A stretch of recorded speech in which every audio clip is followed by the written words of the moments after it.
Welcome back to another technical deep dive here in the debug zone.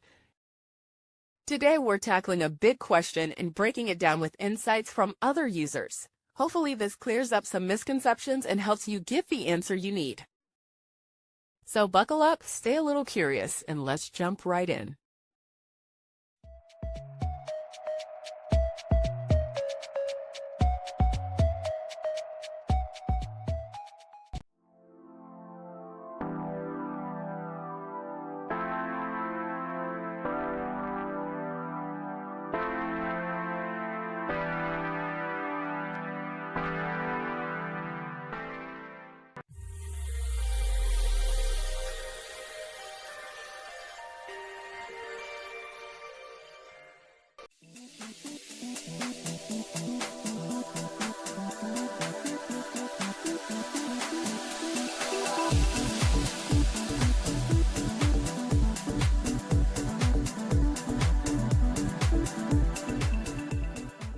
And that's a wrap.